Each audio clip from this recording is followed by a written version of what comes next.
when a woman sees a distinguished professor or lawyer subject to that kind of cultural backlash, whether it was Dr. Ford or Professor Hill, it's what they endured. It's understandable that they're reluctant to step forward and tell their own stories of harassment or abuse. Folks, I realize I get a little too passionate about this sometimes, but we all have an obligation to do nothing less than change the culture in this country. Not just the laws. We change the laws. Change the culture. The culture. You all know what the phrase rule of thumb means? Where it's derived from? In English common law, not codification, common law.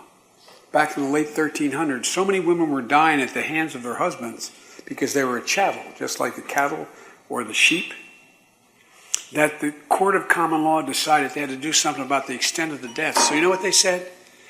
No man has a right to chastise his woman with a rod thicker than the circumference of his thumb.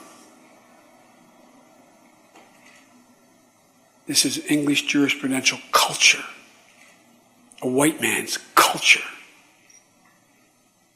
It's got to change. It's got to change. That's total bullshit, Joe Biden. That is total anachronistic, made-up bullshit. Never in English common law have you been permitted to beat your wife. The rule of thumb that you have just spouted is fucking false. You've never been allowed to just beat your wife. In fact, I mean, you can go back to like the 17th century, right? And you find English women petitioning Charles I to close down coffee houses because, in their words, the ancient privileges of women are being neglected because their husbands are out carousing and talking politics in these coffee houses and they want them shut down. They petitioned the king on the back of their historic traditional privileges as women in the 17th century. Joe, you are a fucking moron. And you obviously don't know anything about English jurisprudential culture, right? English common law is the best law in the world. This is why the United States it's why you have a fair law system. It's why Canada, New Zealand, Australia, South Africa, it's why they have good legal systems too. It's why we don't have what's happening in France. The continent, they have an inquisitorial system. We have an adversarial system. It makes you the complainant, the citizen, the person in the driving seat. And the judge, the state, is a neutral arbiter. That is the best way. Otherwise, you get it in the continent where it's the state that's prosecuting you for a civil infraction, for a civil charge. It's unbelievable that you think that in England people were just allowed to beat their fucking wives. They weren't. It's always been massively frowned upon here. The idea is just phenomenal, right? Einstein went to America in the 1920s and he was like, wow, men here are just lapdogs to their wives. Why? Because he came from Germany. And in Germany, things were different. They were actually a lot more patriarchal. He considered the English-speaking peoples to basically be subservient to their women because we have always put our women first. Motherfucker, I can't believe you would just sit here and say that that's what our law is, but I can tell you where it is. If the white man's jurisprudential culture is a problem, if the way we do laws is a problem, which I don't think it fucking is, given how we invented democracy and then gave women the vote like a year after the men got the vote, the men generally got the vote, not the men before that had the vote. It was just land-owning aristocrats, but never mind, Joe. It doesn't matter that, I think it was 1896 that New Zealand gave women the vote, but no, Joe, fucking no. I know what we'll do. We'll go, right, okay, the white man's culture is the problem. Whose culture are we going to choose? Whose culture are we going to adopt? Anyone from the Middle East? Anything about that? I mean, I've read the Quran, Joe. I know that in the Quran, it does sanction beating your wife. You're allowed. They have rules for it. Unlike in English common law, where they fucking don't have rules for it, Joe. They do have that in the Quran. How about that? Are we going to go for Middle Eastern law? Sharia, are we? That sounds fair. That sounds like women are going to get a fucking good deal out of that, being legally second-class citizens. Literally half the value of a man when it comes to testimony. Half the inheritance of a man. I mean, honestly, Joe, you are wrong. You are just wrong, and you seem to hate the West. You seem to hate the cultures that were built, despite the fact they created anti-racism, anti-slavery, democracy, universal rights, the rule of law. We invented the rule of law. You are complaining about the rule of fucking law. How's the rule of law doing in Venezuela? Is that a brown man's culture? Is that brown enough? How's the rule of law, I don't know, in South Africa? Or in Zimbabwe? Or somewhere in the Congo? How's the rule of law there? What about in China? How's civil rights doing in China, Joe? You fucking absolute useless old fucking rapist. Possibly. Don't sue me, Joe. But seriously, unreal. You are just wrong, Joe.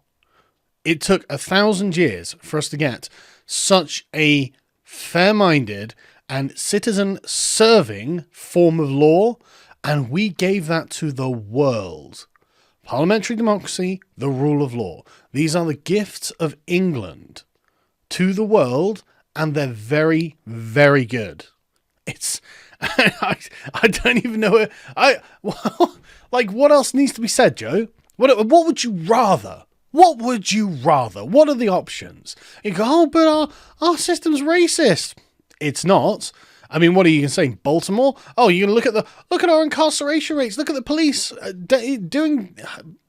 doing harm to the black population there. Okay, but let's have a look at the composition of the police departments. 50% black, if I recall correctly, all the way through the hierarchy of the police.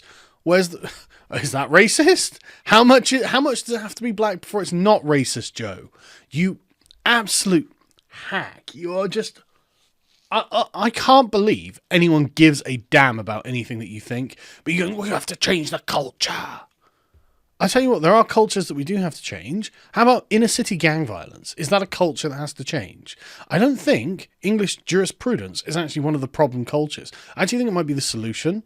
I think that fairly and consistently applied laws might actually be the solution to unequal treatment, and then from that point onwards it's down to you, the individual, to make sure that your culture is fair and in line and not going to cause all of this kind of stuff. I mean, there was 4 people got randomly stabbed in London today. 4 people. What are we going to do about it? Is that a culture that needs to change? I would say so. I don't think that's tenable. I don't think we can carry on like that. What about Chicago? How are things going in there? Is that the white man's culture causing that, is it, Joe? Motherfucker, you are just the worst. You are just the worst. And you would sell out everything great about our civilization. English-speaking civilization. I mean, it's very, very diverse. It's not all the same. I mean, you know, you can go to Australia where they're like the Texans of the Anglosphere. I've heard them called, and man, if I were Australians, I'd be proud of that. You can go to Texas, where they're completely different to California. You can go to Canada, where they're completely different to New Zealand, which apparently has turned into a fascist state.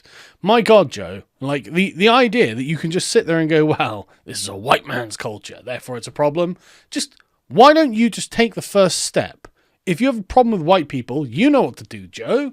What are you waiting for? It's because you think it's going to be someone else doing this. You think, oh, we're changing the culture. Okay, what does that mean? How do we do that? Just open the borders, isn't it? That's what it is. Open the borders. Joe, I think you are awful. And I've heard many stories about you. Apparently, there was one time where you nearly got into a fight with your own guards because you apparently cupped one of their girlfriend's breasts in front of him. And he had to be restrained from attacking you, or so I've heard. I mean, who can verify the veracity of this? But would I put it past you? Does it seem out of character? Not really. But I mean, you know, white men and their concern for not molesting women. We're so awful.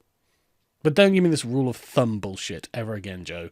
It's horseshit. You are wrong. You can't prove it. The first reference to it was like in the 19th century, and that was mocked widely because by jurists, because the guy who wrote it was just pulling it out of his ass. And for some reason, it's an urban myth that stuck because it sounded like, yeah, maybe it was true. Maybe a few hundred years ago they did do that, but they didn't do that. They just didn't do it. It's never been socially acceptable to beat women in England, in Britain. Even before the English came, in Roman Britain. One of the things the Romans went on about is, well, God, their women are remarkably free. And there are some great put-downs. Like there was some, I can't remember the name of the Roman, the British noblewoman at the time, but she had gone to Rome and she was being accused of being a floozy, effectively, by the Roman women, and she was just like, "Well, you Roman women, we British women, we we cavort in public with the best men, whereas you Roman women allow yourselves to be debauched in secret by the vilest." We, like, if ever you want to be a woman in anywhere in all of human history, Britain is probably the best place you'll ever have lived. Honestly, if you think the rest of the world is better than what we do, you are wrong and you're a fool, but carry on, creepy Uncle Joe. I'm sure no one's going to complain.